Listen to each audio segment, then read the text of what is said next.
સુરત શહેરના જાણીતું પ્રવાસન સ્થળ એવું સરથાણા નીચા પાર્કમાંથી એક ચોંકાવનારી અને શરમજનક ઘટના સામે આવી. પ્રકૃતિ અને વન્યજીવો પ્રત્યે માનવીની ક્રૂરતા ઉજાગર કરતો એક વિડીયો સોશિયલ મીડિયા ઉપર વાયરલ થયો છે. એક અસામાજિક યુવક નીચા પાર્કમાં પાંજરાની અંદર આરામ કરતા વાઘને પથ્થર મારી પજવણી કરતો નજરે ચડે છે. આ સમગ્ર મામલો સામે આવ્યો બાદ સુરત મહાનગરપાલિકાના તંત્રમાં દોડધામ મચી છે. જૂના પાંજરામાં વૃક્ષની છાયાની શાંતિ બેઠેલા વાઘને એક યુવક ઇરાદાપૂર્વક પથ્થર મારી રહ્યો હોવાનું વિડીયોમાં દેખાઈ રહ્યું છે. પ્રાણી પ્રેમીઓનું માનવું છે કે વાઘને ઉશ્કેરવા અને તેની પ્રતિક્રિયા મેળવવાના હેતુથી આ હરકત કરાઈ હોઈ શકે. આ પ્રવૃત્તિ માત્ર પ્રાણી માટે તણાવજનક જ નહીં પરંતુ મુલાકાતીઓની સલામતી માટે પણ જોખમી સાબિત થઈ શકે છે.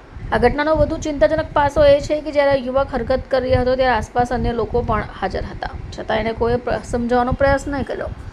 આ મામલે તાત્કાલિક પગલાં ભરવા માટેની અપીલ થઈ રહી છે. ઝૂ પરિસરમાં લાગેલા સીસીટીવી કેમેરાની મદદથી આરોપીની ઓળખ કરી તેની સામે કાનૂની કાર્યવાહી કરવાની માંગણી પણ થઈ છે. સરથાણા નીચા પાર્કમાં અગાઉમાં કેટલાક મુલાકાતીઓ દ્વારા પ્રાણીઓને ચીડવવા, બૂમાબૂમ કરવા, પ્રતિબંધિત વસ્તુઓ ખવડાવવાના બનાવો સામે આવી ચૂક્યા છે. હવે સૌની નજર તંત્રની કાર્યવાહી પર છે. જો આ મામલે કડક પગલાં લેવામાં આવશે તો ભવિષ્યમાં બેદરકારી અને અમાનવીય હરકતો ઉપર અંકુશ મૂકવામાં મદદ મળી રહેશે.